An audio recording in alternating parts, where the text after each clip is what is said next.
ఏమమ్మా ఏమంత ఆవేశంగా రాకపోతే నీతో మాట్లాడుకోవాలి. చెయ్ వదిలే.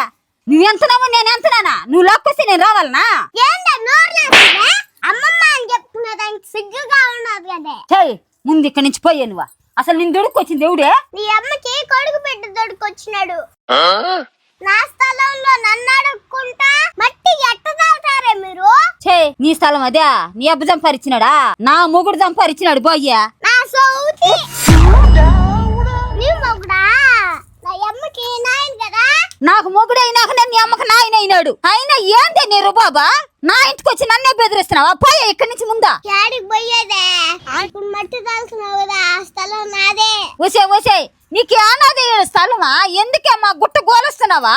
ఓసే నీకు 3 ఎకరాలు ఉన్నాయి. దాంతో 2 ఎకరాలు మాకు, 2 ఇల్లులు, 4 ఇంటి స్థలాలు ఉన్నాయి. 4 ఇంటి స్థలాలు నాకు, 1 ఇల్లు నాకే కదా.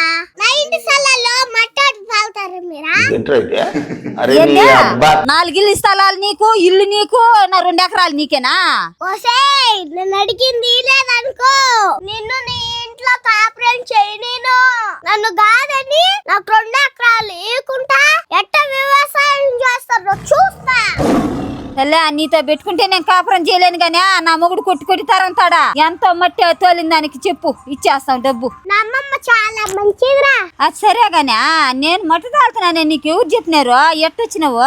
అమ్మమ్మ నీ దగ్గర నుంచి డబ్బులు దొబ్బేయాలంటే ఏదో ఒక సాగు కావాలా. మొద్దులే నాకు అమ్మమ్మ ఆస్తి పైన డబ్బు పైన కొన్ను.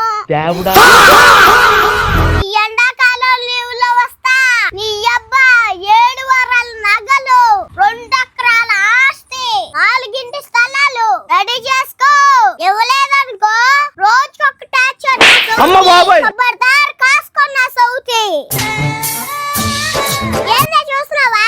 మట్టి దానికి డబ్బులు ఎద్దురా. జీవితంలో ఏం జరుగుతుందో, ఎందుకు జరుగుతుందో మనవరాలు మంచిదమ్మా. ఇట్లాంటి మనవరాలు పెట్టుకొని ఏమి చేయాలి నేనా? చాలమ్మా, ఇంకా ఉండేదంతా ఇచ్చేస్తా తల్లి నీక. మనసు తీరా